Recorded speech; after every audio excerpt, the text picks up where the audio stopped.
அண்ணல் அம்பேத்கருடைய நூல் வெளியீட்டு விழா. அதில் வந்து நம்ம தளபதி விஜய் கலந்துக்கினாரு. எல்லாரும் அந்த ஸ்பீச் எல்லாம் பார்த்துருப்பீங்க. அம்பேத்கருடைய பேரன் அவரை கூட்டின்னு வந்துக்கிறாரு. அப்புறம் நீதி அரசர் சந்துரு அவரையும் கூட்டின்னு வந்திருக்காரு. நீதி அரசர் வந்து ஒரு சினிமாவுக்காக கதையெல்லாம் சொன்னவர். அம்பேத்கருடைய பேரனை வந்து நம்ம இவ்வளோ நாள் அவ்வளோ பார்த்ததில்லை. ஓய்வு பெற்ற நீதி அரசர் திரு சந்துரு, அப்புறம் வந்து ஆதவ், பயங்கரமான ஒரு மீட்டிங். அதாவது மீடியாவில் வந்து எப்பவுமே அப்படியே நிறைஞ்சு நிற்கணும் அப்படின்றது வந்து இவங்களுடைய ஒரு மோட்டோ. அதுவும் மெயினாக தளபதி விஜய் என்ன பண்ணுவாருன்னா, அவருக்கு ஒரு தனி டீமே இருக்கு. அவங்க வந்து தனியாக வந்து ஒரு வேற லெவலில் வேலை செய்து இவருடைய பேரை வந்து அப்படியே மீடியாவில் நிற்க வைக்கிறதுன்றது வந்து எப்போ எடுத்தீங்கன்னாலும் யூடியூப்ல இல்லை ஃபேஸ்புக்கில் எங்கே பார்த்தீங்கன்னாலும் ஹேஷ்டேக் வந்து 2 மில்லியன் 1.5 மில்லியன் 3 மில்லியன் இப்படி போகும். அது வந்து அவருடைய புகழும் இருக்குது. அவர் பண்ணுற மீடியா ஒர்க் மட்டும் அப்படின்னு நான் சொல்ல மாட்டேன். நேற்று வந்து இந்த ஸ்பீச்சினால அப்படியே வந்து தமிழக அரசியல் களமே வந்து ஆடிப்போச்சு அப்படின்னு நிறைய பேர் பேசிக்கிறாங்க, அவருடைய சப்போர்ட்டர்ஸ். ஆனால் உண்மையிலேயே ஆடிச்சான்னு கேட்டிங்கன்னா என்னுடைய ஒப்பீனியனில் வந்து ஆடின மாதிரிலாம் தெரியல. இவர் பேசியிருக்காரு, அவ்வளோதான். இதுக்கு முன்னாடி வந்து ஒரு வேலை பண்ணார், அதாவது வெள்ள நிவாரணம். அதுக்கு வந்து ஆளுங்களெல்லாம் அங்கே போய் பார்க்காம இவருக்கு யாரோ ஐடியா சொல்லி கொடுத்துருக்காங்க, நீங்கள் அங்கே போய் பார்த்து செருப்பு எடுத்து அடிச்சிட போகிறானுங்க, எவனாவது கிருமிங்கெல்லாம் இருப்பானுங்க சார், அதனால நீங்கள் வந்து அங்கே போக வேணாம், நீங்கள் இங்கே வரவீங்க, இது எப்படி இருக்கு அப்படின்னா மாதிரி ஒரு வேலை செய்து அதை பயங்கர விமர்சனம். அதை வந்து காரி தூப்பி கலைஞர் போனார், ஜெயலலிதா அம்மா அப்போ அவ்வளோ போனதில்லை போல இருக்கு. ஆனால் ஹெலிகாப்டர்லாம் போவாங்க, டக்கு டக்கு டக்கு டக்கு டக்குன்னு போவாங்க அவங்க. மோடியா ஹெலிகாப்டரில் போவார்.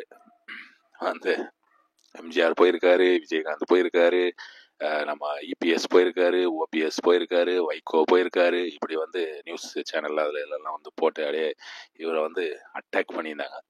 அந்த விஷயத்தை பற்றியும் இந்த ஸ்பீச்சில் வந்து ஒரு இது விடுறாரு. நம்ம ஏதாவது ஒன்று செய்தால் அதை வந்து அந்த வழிமுறை அந்த கரெக்டாக அதே மாதிரி செய்யலைன்னா நம்மளை வந்து அப்படி மாற்றி பேசுவாங்க, அதை வந்து தப்பாக பேசுவாங்க. ஜனநாயகமே இல்லை நம்ம ஊரில். ஏங்க ஜனநாயகமே இல்லைன்னா உங்களால் இந்த மாதிரி பேச முடியுமா? இப்போ ரஷ்யாவெல்லாம் வந்து இந்த மாதிரி பேச முடியுமா? அதெல்லாம் நடக்குமா? இந்த பேசுறது உங்களுக்கே அடுக்குமா சார் அப்படின்னு தான் கேட்க தோணுது. எப்படியோ பேசியிருக்காரு, போயிருக்காரு.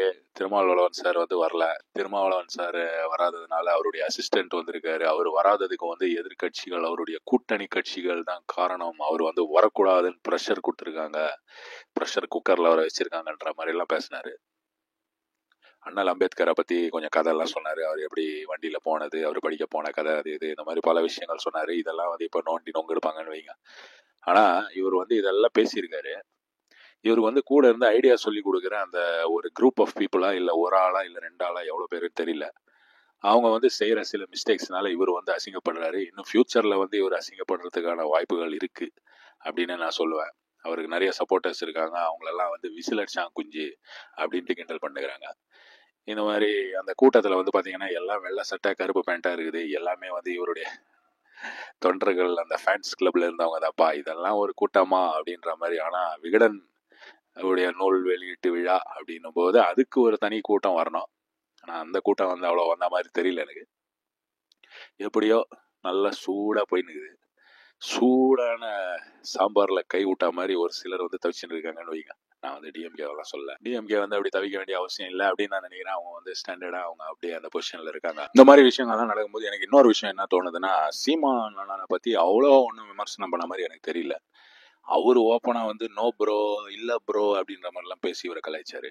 ஒருவேளை இவங்க 2 பேர் இந்த மங்காத்தா படத்துல வர மாதிரி ஆக்ஷன் கிங் அப்படின்ற மாதிரி கடைசியில ஒரு ட்விஸ்ட் கொடுப்பாங்களோ அப்படின்னு எனக்கு தோணுது. இவங்க எல்லாம் சேர்ந்து திமுகவை தோக்கடிக்கணும் அப்படின்ற லெவல்ல வந்து இவர் இப்போ பேசியிருக்காரு.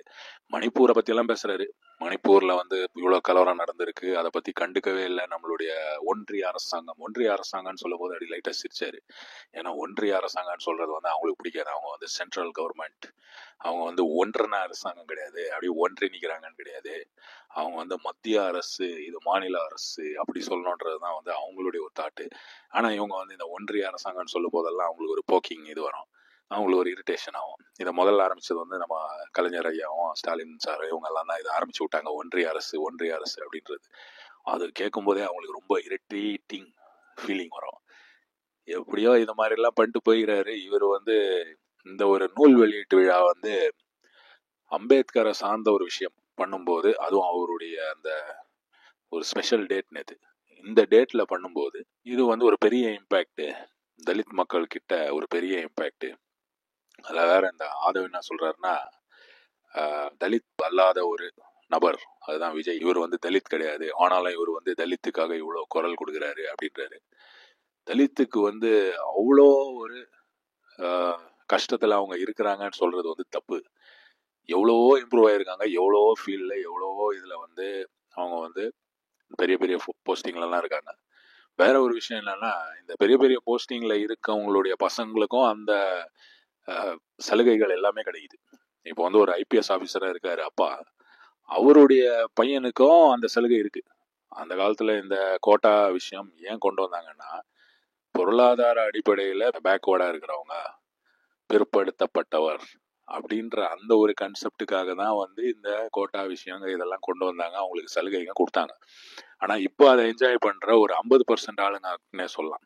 டாக்டருக்கு படிக்க போகிறாங்க, அவங்களுடைய அப்பா பார்த்தீங்கன்னா ஐபிஎஸ் ஆஃபீஸராக இருப்பார், இல்லை ஐஏஎஸ் இருப்பார்.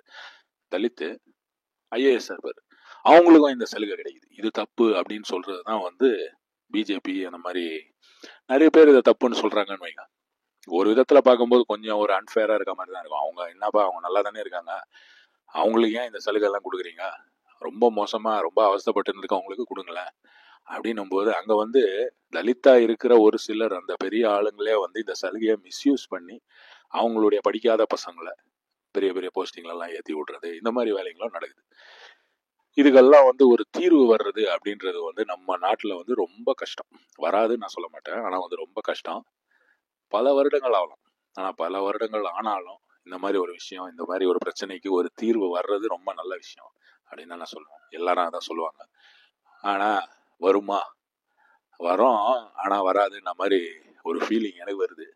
உங்களுக்கு என்ன வருதுன்றத வந்து கமெண்ட்ல சொல்லுங்க. முக்கால்வாசி வந்து இப்போ திட்டிட்டு தான் போவீங்க, நான் என்னமோ விஜய் தப்பா பேசுன மாதிரி. நான் யாரையும் தப்பாலாம் பேசல. அவர் பண்ண அந்த செயல், அதாவது நிவாரணம் கொடுக்கறதுன்றது, அவருடைய ஆஃபீஸுக்கு கூப்பிட்டு பண்றதுன்றது ஒரு தேவையில்லாத விஷயம்.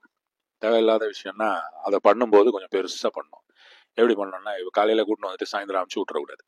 உங்களுக்கு வேலை இல்லை, உங்க வேலையெல்லாம் வந்து இந்த வெள்ளத்தினால பாதிக்கப்பட்டது, உங்க வீட்டுல எல்லாம் தண்ணி வந்துச்சு, இந்த மாதிரி ப்ராப்ளம் ஆச்சு அப்படின்னும் போது அவங்கள கூட்டின்னு வந்து இவருடைய கல்யாண மண்டபமோ இல்லை இவருடைய ஒரு இடம் இவர் ரெடி பண்ணி அங்கே பெட்டெல்லாம் போட்டு அவங்களுக்கு படுக்கிறதுக்கு, அவங்க தங்குறதுக்கான வசதி எல்லாம் செய்து கொடுத்து, அவங்களுக்கு சாப்பாடு, அரிசி, பருப்பு, எல்லா விதமான நல்ல பொருளுங்கள்லாம் சாப்பிட்றதுக்கு, அத்தியாவசிய பொருளுங்கள்லாம், நல்ல பொருளுங்கள்லாம் கொடுக்கறதுனால அத்தியாவசிய பொருளுங்கள்லாம் கொடுத்து அங்கே தங்க வச்சு இப்படி பண்ணியிருந்தா இதை பார்த்து மிரண்டுட்டு இருப்பாங்க.